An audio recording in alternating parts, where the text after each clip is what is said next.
মূর্তি, আগুনের পূজা করে, চন্দ্র সূর্যের পূজা করে, সভ্যতা বলতে কিছুই ছিল না। বাইতুল্লাহ শরীফ উলঙ্গ হয়ে তোয়াফ করে। অসভ্যতার এমন চরম পর্যায়ে পৌঁছে গিয়েছিল, মেয়ে সন্তান জন্মগ্রহণ করলে জিন্দা কবর দেয়। এই সময়ে আমার হাবিবের পক্ষে বলার কেউ নাই, তার পক্ষে স্লোগান দেওয়ার কেউ নাই, মানববন্ধন করার কেউ নাই, তার পক্ষে বক্তৃতা বিবৃতি দেওয়ার কেউ নাই, তার পক্ষে সমর্থন করার কেউ নাই। ওই সময় আমার হাবিব হেরাম সামনে নিয়া, বাইতুল্লাহকে সামনে নিয়া, হেরাম শরীফের ভিতরে আমার হাবিব দাঁড়াইছেন। চতুর্দিকে মূর্তি, চতুর্দিকে শত্রু, রাস্তা দিয়ে হাঁটলে তার গায়ে পাথর মারে, রাস্তায় কাঁটা বিছায় রাখে। কেউ তার পক্ষে স্লোগান দেওয়ার নাই, কথা বলার নাই। কিন্তু আমার হাবিব দুনিয়ার কাউকে পরোয়া করে নাই।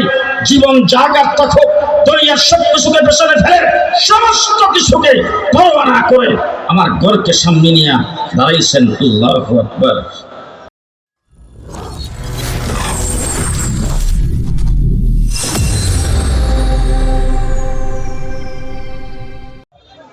محبة الشهادة در الشريف ولي اللهم صل على محمد وعلى آل محمد كما صليت على إبراهيم وعلى آل إبراهيم إنك حميد مجيد اللهم بارك على محمد وعلى آل محمد كما باركت على إبراهيم وعلى آل إبراهيم إنك حميد مجيد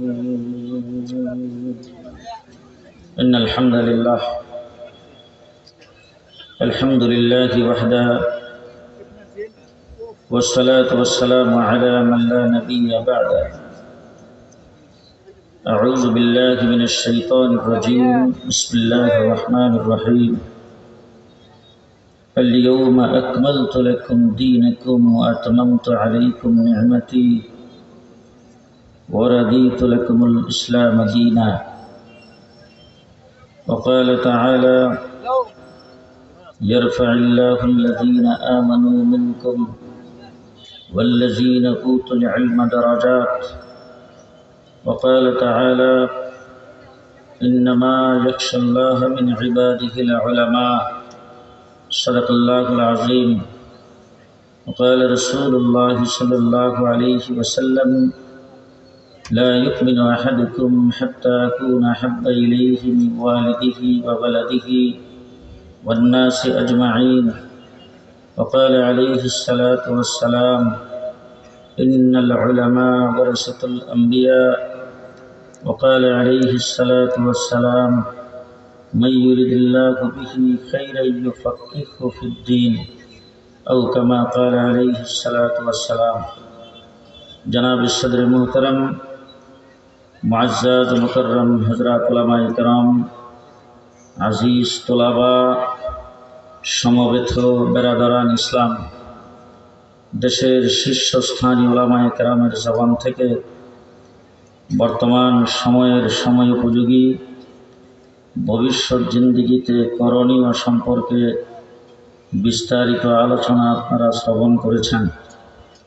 সমাজের অসংখ্য গণিত মানুষের মধ্য থেকে বাছাই করে নির্বাচিত করে আল্লাহ তাবারক ওয়া তাআলা আজকের এই মহতী সম্মেলনে জান্নাতের বাগানে আমাদেরকে হাজির হওয়ার তৌফিক দিয়েছেন। এই জন্যে সকলেই শুকরিয়া তান সমস্বরে আওয়াজ করে বলবো আলহামদুলিল্লাহ। আজকের এই মাহফিলে আপনারা যারা এসেছেন, যারা বসা আছেন, মাহফিলের চতুর্দিকে দাঁড়ানো যারা আছেন, আমার মনে হয় বসার থেকে দাঁড়ানোর সংখ্যা কম হবে না। আমি যখন এই মাহফিলে আসতেছিলাম তখন গাড়িতে বসে ডাইনে বামে তাকায় একটা জিনিস লক্ষ্য করতেছিলাম যে এখানে হাজার হাজার মানুষ, হয়তোবা লক্ষাধিক লোক হবে, কিন্তু এই লোকজনের ডাইনে বামে সামনে পেছনে প্রশাসনের কোনো পুলিশ আমি দেখিনি। আপনারা এখানে আমার মতো একজন নালায়েক হযরত মাওলানা আব্দুল বাসেত খান সাহেব আপনাদের সামনে কথা বলতেছিলেন। উনি আপনাদের উত্তরবঙ্গের মানুষ, এলেমে আমলের সব দিক থেকে উনি অত্যন্ত একজন বরেণ্য ব্যক্তি। ওনার যখন কথা বলতেছিলেন তখন আপনারা চুপচাপ ওনার কথা শুনেছেন, এটা তো মেনে নেওয়া যায়। কিন্তু আমি দেখতে যেমন ছোট, এলেম আমলের সব দিক থেকে একজন ছোট মানুষ, আমার মতো একজন মানুষ মাইকের সামনে দাঁড়িয়েছি, যারা দাঁড়ানো তারাও আমার দিকেই তাকিয়ে আছেন, বসা যারা আপনারাও আমার দিকেই তাকিয়ে আছেন। একজন আরেকজনের সঙ্গে কোনো কথা বলে না, সবাই চুপচাপ। সম্পূর্ণরূপে একটি কন্ট্রোল এই মাহফিলে কায়েম হয়েছে। আজকের এই নাগেশ্বরী আমার বাংলাদেশে সর্বশেষ প্রান্তে দাঁড়িয়ে চ্যালেঞ্জ করে বলতে চাই, শুধু বাংলাদেশ নয়, পৃথিবীর যতগুলি দেশে যত ধরনের রাজনীতি চলে, রাজনৈতিক দলসমূহের পজিশন অপোজিশন, বিশেষ করে আমার বাংলাদেশের ক্ষমতাহারা আর ক্ষমতার থেকে বিতাড়িত দল হোক, অথবা বাংলাদেশে বর্তমানে যারা ক্ষমতায় আছেন, কোনো বরেণ্য ব্যক্তি কোনো দলের প্রেসিডেন্ট সেক্রেটারিকে নিয়ে আসেন, দেশের প্রেসিডেন্টকে নিয়ে আসেন, এর 1/4 ভাগ মানুষ যদি আপনাদের জনসভায় হয়, কয়েক ডজন পুলিশ আর র্যাবের মাধ্যমে এইভাবে চুপ করে বসায় রাখতে পারবেন না। আজকের এই সম্মেলন যেই জিনিসটা প্রমাণ করে সেটা হলো শান্তির রাজ বাংলাদেশে আমরাই কায়েম করেছি। অশান্তি বলতে আমাদের মধ্যে কিছুই নাই। আমাদের টঙ্গীর বিশ্ব ইজতেমা, লক্ষ লক্ষ মানুষের সমাগম হয়। পেপার পত্রিকায় লেখে 60 থেকে 70 লক্ষ মানুষের মোনাজাতে অংশগ্রহণ করেছেন। সেই মজলিসে স্টেজ থেকে একজন ব্যক্তি আস্তে করে বলে, ভাই খামোশ হয়ে যায়। 1 বার 2 বার 3 বার বলার পরে গোটা মাঠ খামোশ, কোনো ব্যক্তি কোনো কথা বলে না। আমাদেরকে মানুষ এইভাবে মানে, আমাদের কথাবার্তা মানুষ এইভাবে শুনে। আজকে এই বাংলাদেশ শতকরা 92% মুসলমানের দেশ বাংলাদেশ। আমরা এই দেশে একটা জিনিসই জনগণকে জানান দেব, ক্ষমতায় যারা আছেন, অন্তর্বর্তীকালীন সরকার হোক, আগামীতে যারা ক্ষমতার জন্য লোভী হয়ে আছেন, নির্বাচন আসলে ক্ষমতায় যাবেন, যে যে স্তরে আছেন, প্রশাসনের যে স্তরেই যেই বসবাস করেন, সকলকে একটা কথাই বলে দিতে চাই, দেশ আমার, মাটি আমার। এই দেশে আমরা ততদিন বসবাস করব যতদিন ইসলাম আর ঈমান নিয়ে বসবাস করতে পারি। যদি ঈমান আর ইসলামের উপর কোনো দিক থেকে আক্রমণ আসে, আমার এই দেহ, আমার দেহের প্রতিটি রক্তের ফোঁটা আমি ইসলাম আর ইসলামের নবী মুহাম্মদুর রাসূলুল্লাহর জন্য রেখেছি। যদি আমার জীবন চলে যাবে, ইসলাম আর ঈমানের উপর আক্রমণ আসবে, জীবন দিতে কুণ্ঠাবোধ করব না, যে কোনো মুহূর্তে জীবন দিতে প্রস্তুত। আজকে কওমি উলামায়ে কেরাম সম্মেলনের আয়োজন করেছেন। আমার বন্ধুগণ, 1450 বছর পরে এইভাবে পঙ্গপালের মতো দ্বীনের কথাবার্তা শোনার জন্য এসেছেন। মুহাম্মদুর রাসূলুল্লাহ সাল্লাল্লাহু আলাইহি ওয়াসাল্লাম পৃথিবীতে সকল নবীদের পরে পৃথিবীতে আগমন করেছেন। আমার রাসূল সাল্লাল্লাহু আলাইহি ওয়াসাল্লামের মাধ্যমে আল্লাহ পাক মানুষের হেদায়েতের জন্য যে নবী প্রেরণ করেছেন, নবী প্রেরণের ধারাবাহিকতা আল্লাহ পাক আমার নবীর মাধ্যমে খতম করে দিয়েছেন। হুজুর আকরাম সাল্লাল্লাহু আলাইহি ওয়াসাল্লাম গোটা সৃষ্টি জগতের জন্য উদ্দেশ্য এবং মকসুদ। আমার নবীকে যদি সৃষ্টি না করতেন, নাগেশ্বরী নামে কোনো উপজেলা হতো না। আমার রাসূল যদি পৃথিবীতে না আসতেন, কুড়িগ্রাম নামে কোনো জেলা হতো না।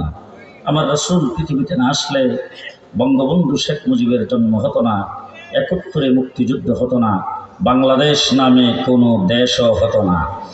মুহাম্মদুর রাসূলুল্লাহ সাল্লাল্লাহু আলাইহি ওয়াসাল্লাম আসছে বলেই আসমান, জমিন, চন্দ্র, সূর্য, আরশ, কুরসি, লৌহ কলম আল্লাহ পাক সব কিছু সৃষ্টি করেছেন আমার নবীর খাতিরে। আমার নবী হলেন সৃষ্টি জগতের উদ্দেশ্য, সৃষ্টি জগতের মকসুদ। মুহাম্মদুর রাসূলুল্লাহ সাল্লাল্লাহু আলাইহি ওয়াসাল্লাম পৃথিবীর যত মানুষ পৃথিবীতে আগমন করেছেন, আদম থেকে ঈসা আলাইহিস সালাম পর্যন্ত যত নবী পৃথিবীতে প্রেরিত হয়েছেন, অলি, আবদাল, গাউস, কুতুব, পৃথিবীর যত ধরনের, যত ধর্মের, যত মতাদর্শের মানুষ, বরেণ্য কোনো ব্যক্তিকে নিয়ে যদি আপনি আলোচনা করেন, তার জীবন আদর্শের আলোচনাটা জন্ম থেকে শুরু হবে, মৃত্যুর সাথে সাথে শেষ। আপনারা জিন্দা আছেন তো? সবাই জিন্দা না বোধ হয়? আমি কি কবরস্থানে কথা বলতেছি না জিন্দা মানুষের সঙ্গে? হ্যাঁ, জিন্দা যা আছেন এদের মধ্যে মধ্যে জানায়েন। আমার বন্ধুগণ, যদি কোনো ওলি, আবদাল, গাউস, কুতুবের আলোচনা করেন, খাজা মঈনুদ্দিন চিশতি, আব্দুল কাদের জিলানী, ইমামে আজম আবু হানিফা রাহমাতুল্লাহি আলাইহি, ইমাম বুখারী, ইমাম মুসলিম, প্রত্যেকটা মানুষের জীবনী আলোচনা করবেন, জন্ম থেকে শুরু হবে, মৃত্যু হইলে বলেন বলেন বলেন, মৃত্যু হইলে শেষ। একমাত্র, শুধুমাত্র, কেবলমাত্র মুহাম্মদুর রাসূলুল্লাহ সাল্লাল্লাহু আলাইহি ওয়াসাল্লামের জীবনী পৃথিবী সৃষ্টির 1000 বছর আগের থেকে শুরু, জান্নাতে যাওয়ার পরে শেষ। ওটা বুঝে আসে না এগুলো? আমার নবী করিম সাল্লাল্লাহু আলাইহি ওয়াসাল্লামের আলোচনা রবিউল আউয়ালের 12 তারিখ থেকে শুরু হয় নাই, এই জন্য আমরা রবিউল আউয়াল পালন করি না। বুঝাইতে পারতেছি?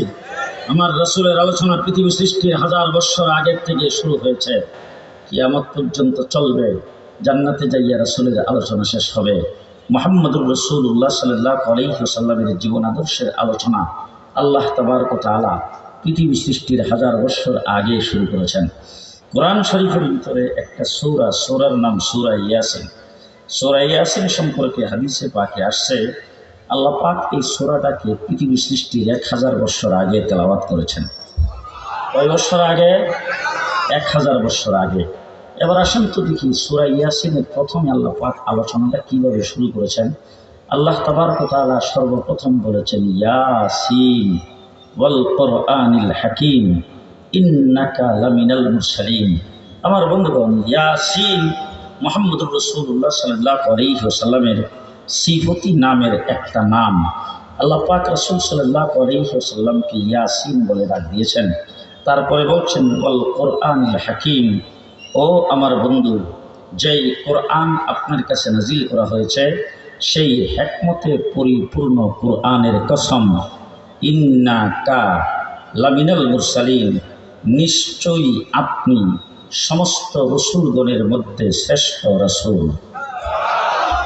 এত জোরে সুবহানাল্লাহ কইলে বাজারের মানুষ শুনবে, আসতে পারে।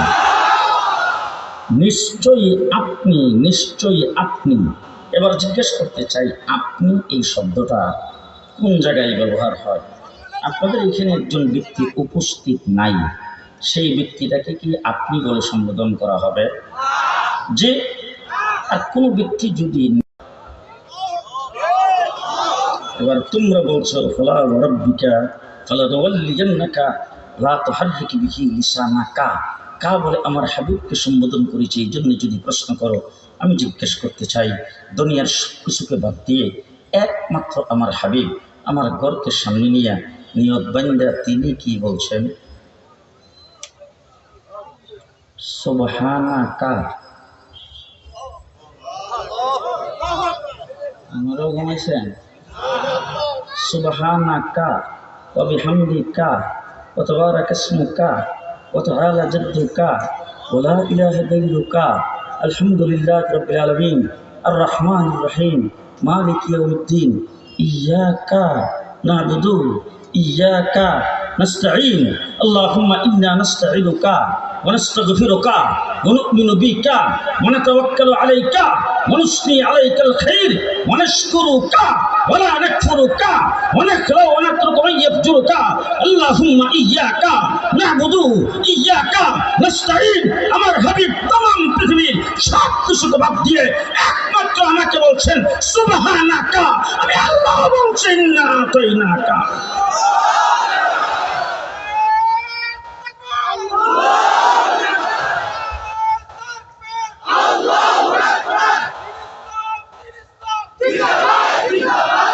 মুহাম্মদুর রাসূলুল্লাহ সাল্লাল্লাহু আলাইহি ওয়াসাল্লাম পৃথিবীর সৃষ্টির 1000 বছর আগের থেকে তার আলোচনা শুরু হয়েছেন। তাকে আল্লাহ পাক পৃথিবীর সৃষ্টির মকসুদ বানায় পৃথিবীতে প্রেরণ করেছেন। আমার রাসূল সাল্লাল্লাহু আলাইহি ওয়াসাল্লাম পৃথিবীতে সকলের পরে আগমন করেছেন। মকসুদ যেটা হয় এটা কিন্তু সবাই পরেই আসে। মকসুদ পরে আসে না? পরে আসে না? আমি জানি না আজকের এই মাহফিলতে আপনারা ব্যবস্থাপনা করেছেন, ইন্তজাম করেছেন। কিছুক্ষণের জন্য একটা কথা বলি, আপনারা মাইনে নিয়ে মাসলাটা বোঝার জন্য। আজকের এই মাহফিলের এই প্যান্ডেল, এই লাইট, এই মাইক, এই স্টেজ, এই ইন্তজাম এবং আপনারা পঙ্গপালের মতো চতুর্দিক থেকে আগমন করেছেন, এটার একমাত্র উদ্দেশ্য হলো আমি জুনায়েদ আল হাবিব আজকে ঢাকার থেকে আপনাদের এখানে আসবো। কিছুক্ষণের জন্য মানেন, পরে বাদ দিয়ে দিয়ে আমি এইখানে আসব এই উদ্দেশ্যে, এই মকসুদে আজকের এই আয়োজন। এবার বলুন তো দেখি, আমি আসছি আগে না স্টেজ করছেন আগে? প্যান্ডেলটা তো আমি আসার পরে, লাইট তো আমি আসার পরে লাগাইছেন, লাইটও আগে, মাইক তো বোধ হয় আমি আসার পরে লাগাইছেন, মাইকও আগে। আমি হইলাম এই মাহফিলের উদ্দেশ্য, এই মাহফিলের মকসুদ। আমি আসছি পরে, প্যান্ডেল করেছেন আগে, আমি আসছি পরে, লাইট লাগাইছেন আগে। আমি মকসুদ, আমি উদ্দেশ্য, আমি আসছি পরে, স্টেজ বানাইছেন আগে। ঠিক আমার নবী মুহাম্মদুর রাসূলুল্লাহ এই পৃথিবীতে আগমন করেছেন, তিনি হলেন সৃষ্টি জগতের মকসুদ। আল্লাহ পাক আসমান জমিন তৈরি করেছেন আগে, আমার নবীকে পৃথিবীতে প্রেরণ করেছেন পরে।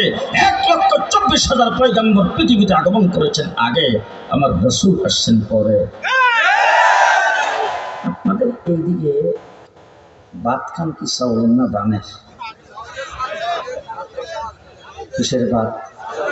চাউলের ভাত। আরে আপনাদের দেশের চাউল তো আমরাও টাকা পয়সা খাই। চাউলের ভাত। এবার জিজ্ঞেস করতে চাই, ধান আগে না চাউল আগে? যে আপনাদের দেশের সিস্টেম আমি জানি না, আমাদের দেশের সিস্টেম হলো ধানটারে আগে পানি দিয়ে ভিজাইয়া তারপরে চাপ দিয়ে রাখে, 2-3 দিন পরে বের হয়ে গেরা। গেরা বুঝেন নাই বোধ হয়? হ্যাঁ, গেরারে আপনাদের দেশে কি কয়? সারা। আচ্ছা, 2-3 দিন পরে বের হয় সারা। সারা বের হইলে বোধ হয় খিচুড়ি ভাত করে খায়।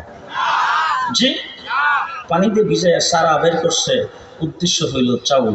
এরপরে নিয়ে কাদা মাটির মধ্যে ফালায়, আমাদের দেশে বলে জ্বালা। আমাদের দেশে কি কয়? হ্যাঁ, ভীষণ। যাই হোক, এই যে সালাবা ভীষণ হইল, উদ্দেশ্য হইল চাউল। এরপরে এটা একটু বড় হইলে এটারে উঠাই নিয়ে ক্ষেতের মধ্যে লাইন ধরে লাগাইছে, উদ্দেশ্য হইল চাউল। তারপরে সার দিছে, গোবর দিছে, পানি দিছে, আগাছা পরিষ্কার করছে, উদ্দেশ্য হইল চাউল। ধানের গাছটা বড় হয়ে ধানের শীষ ধরছে, উদ্দেশ্য হইল চাউল। ক্ষেতের মধ্যে ধানটা পাকছে, উদ্দেশ্য হইল চাউল। আগে কাশি দিয়ে কাটতো, এখন মেশিন দিয়ে কাটছে, উদ্দেশ্য হইল চাউল। এরপরে আগে গরু দিয়ে ফাড়াইতো, এখন মেশিন দিয়ে চুরাইছে, উদ্দেশ্য হইল চাউল। এরপরে পানিতে ভিজিয়ে সিদ্ধ করছে, উদ্দেশ্য হলো চাউল। রোদ্রি দিয়ে শুকাইছে, উদ্দেশ্য হলো চাউল। শুকাইবার পরে মেশিনে ভাঙ্গায় চাউল বের করছে, উদ্দেশ্য হলো চাউল। চাউল আসলো সকলের আগে, যা কিছু করলো উদ্দেশ্য, জি, সব কিছু চাউলের উদ্দেশ্য করলো। চাউল আসছে সবাই, জি। হযরত আদম আলাইহিস সালামকে আল্লাহ পাক কুদরতি হাতের দ্বারা বানাইছে, উদ্দেশ্য নবী মুহাম্মদুর রাসূলুল্লাহ।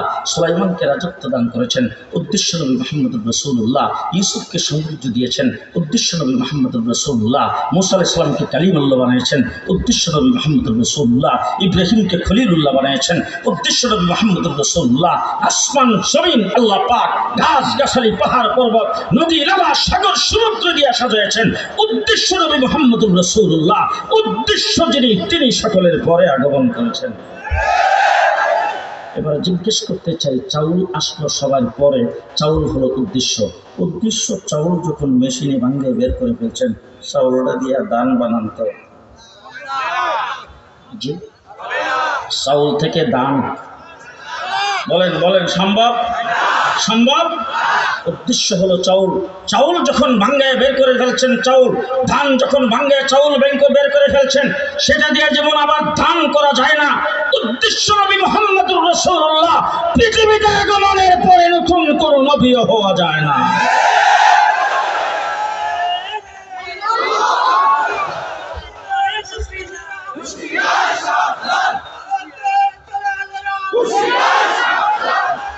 মুসলমান ভালো করে শুনবেন, উদ্দেশ্য হলো চাউল।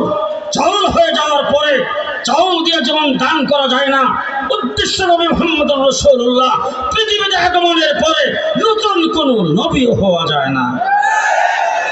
এবারে জিজ্ঞেস করতে চাই, চাউল যখন উদ্দেশ্য চাউল হয়ে গেছে, চাউল দিয়ে দান করা যায় না, ভাত কি পাক করা যায়?